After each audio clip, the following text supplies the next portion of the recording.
Kisah seorang tukang kayu yang temani mayat seorang konglomerat selama 40 hari di alam kubur. Di sebuah negeri, hiduplah seorang konglomerat yang kaya raya.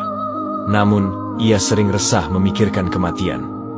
Menjelang ajalnya, ia menulis sebuah wasiat yang sangat aneh. Dalam surat wasiat tersebut ia menuliskan, "Barang siapa yang sanggup menemaniku di dalam kubur selama 40 hari setelah aku meninggal nanti, maka separuh dari harta peninggalanku nanti akan aku berikan kepada orang tersebut." Ia pun menawarkan hal ini terlebih dahulu kepada anak-anaknya. Namun, mereka menjawab, "Tidak mungkin, Ayah. Saat engkau mati, engkau hanyalah jasad tak bernyawa. Kami tidak sanggup menemanimu di kubur." Begitu pula saat ia bertanya kepada adik-adiknya, semua menolak dengan alasan yang sama.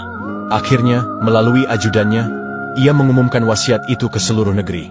Namun tak ada seorang pun yang berani. Sampai akhirnya, berita itu sampai ke telinga seorang tukang kayu miskin. Meski hanya memiliki sebuah kapak sebagai harta satu-satunya, tukang kayu itu datang menemui keluarga si konglomerat. Dengan penuh keyakinan ia pun berkata, "Aku bersedia untuk menemani dirinya selama 40 hari di alam kubur." Akhirnya hari yang ditunggu-tunggu pun tiba, pemakaman pun segera dimulai. Jenazah konglomerat dimakamkan dengan kemegahan. Sesuai wasiat, si tukang kayu ikut turun ke dalam kubur bersama jasad tersebut, membawa kapaknya. Setelah semua orang pergi, kubur pun ditutup rapat. Tak lama kemudian, datanglah malaikat Mungkar dan Nakir. Tukang kayu itu ketakutan.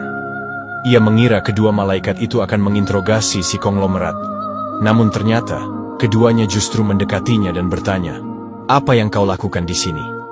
Si tukang kayu itu menjawab, "Aku menemani mayat ini selama 40 hari untuk mendapatkan setengah hartanya." Lalu kedua malaikat Mungkar dan Nakir kembali bertanya, "Apa saja harta yang engkau punya selama ini?" Si tukang kayu menjawab, "Harta yang aku miliki sekarang ini hanyalah sebuah kapak sebagai alat mencari rezeki untuk menafkahi keluargaku." Sejak saat itu, hari demi hari, malaikat Mungkar Nakir datang kepadanya. Kedua malaikat itu pun selalu menanyakan tentang sebuah kapak milik si tukang kayu. Kemudian Mungkar Nakir bertanya lagi, "Dari mana kau dapatkan kapakmu ini?" Si tukang kayu menjawab, "Aku membelinya." Besok di hari kedua, kedua malaikat itu kembali datang dan bertanya, "Apa saja yang engkau lakukan dengan kapakmu ini?" Si tukang kayu menjawab, "Aku menebang pohon untuk dijadikan sebagai kayu bakar, lalu kayu-kayu tersebut aku jual ke pasar."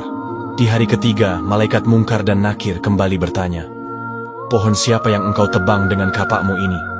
Si tukang kayu menjawab, "Pohon yang tumbuh dengan sendirinya di hutan belantara, jadi pohon tersebut tak ada yang punya." Malaikat kembali bertanya, "Apa engkau yakin jika pohon itu tidak ada pemiliknya?"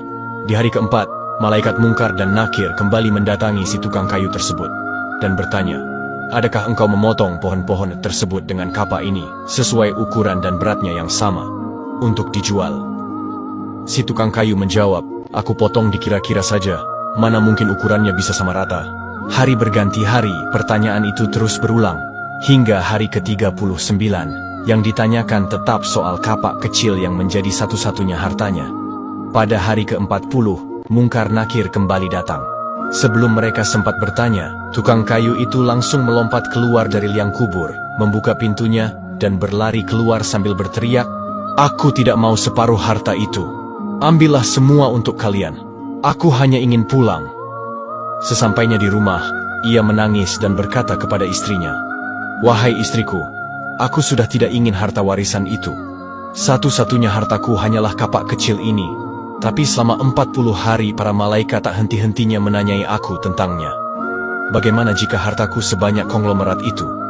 Entah berapa lama dan bagaimana aku bisa mempertanggungjawabkannya." Dari kisah ini mengajarkan untuk kita hikmah yang mendalam. Harta bukanlah kebanggaan, melainkan amanah. Bahkan sekecil apapun yang kita miliki akan dipertanyakan kelak di hadapan Allah. Pertanggungjawaban di akhirat lebih berat daripada pengumpulan harta di dunia. Jika sebuah kapak saja ditanya berkali-kali, bagaimana dengan harta yang melimpah ruah? Lebih baik memiliki sedikit harta yang halal, jujur, dan berkah, daripada kekayaan melimpah yang sulit dipertanggungjawabkan.